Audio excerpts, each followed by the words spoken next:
Hello everyone, I would like to show you how to set up a KRUSS microscope. This video shows the KRUSS MBL2000, but all the other KRUSS microscopes have the same functional elements. At first, I would like to show you the basic elements of the microscope. Here you can see the binocular tube with the eyepieces, the lens turret with the objective lenses, and the microscope stage with its specimen holder and its adjustment knob for the movement of the stage. This is the focusing drive for fine and coarse adjustment. The condenser with aperture diaphragm and the bulb condenser. Here you can see the adjustment for brightness control and the main switch. Now I would like to show you how to set up the KRUSS microscope. At first, swivel in the correct objective and make sure that the label of the objective fits to the label of the condenser disc. Now check the light intensity and put a sample into the specimen holder of the stage. Then turn the knurled knob for vertical adjustment of the condenser to the top stop. Now focus on the sample by using the focus drive. To adjust the aperture diaphragm, set the condenser to bright field and take an eyepiece from the tube barrel and look through the barrel. In order to achieve a perfect image quality, the diaphragm opening should generally be open 70 to 80% of the objective lens aperture. In most cases, this aperture gives the best contrast at almost full resolution. Now switch the condenser back to the appropriate phase.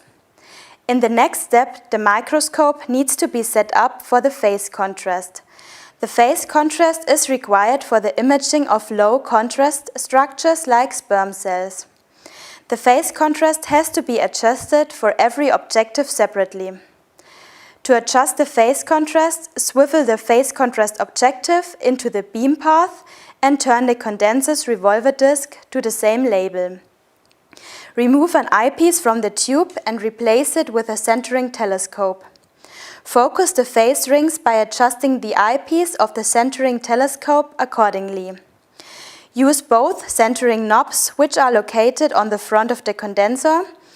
Now you have to achieve a full overlap between the lighter annular diaphragm in the condenser and the darker phase ring of the objective.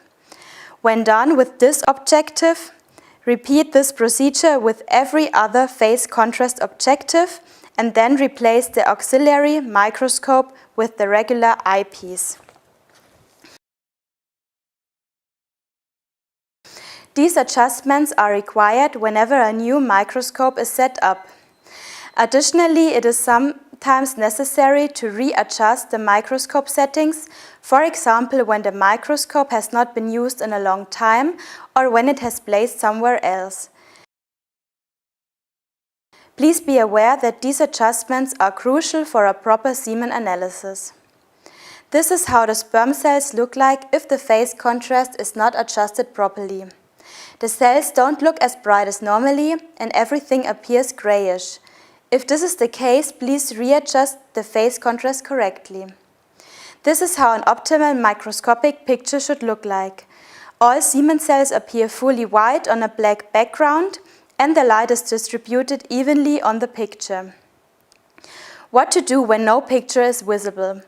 Please check if the condenser is at the right position. This is the top stop. Check if the right objective is swiveled incorrectly. The label on the phase contrast objective has to fit to the label on the condenser disc.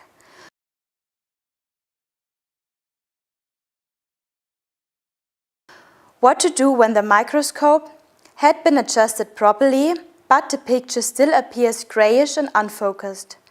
Please clean the objective lens as well as the condenser lens. Especially extender residues can affect the picture. Please clean first with a microscope tissue and hot water to dissolve the sugar contained in the extender, and next with a microscope tissue with alcohol for a clear picture.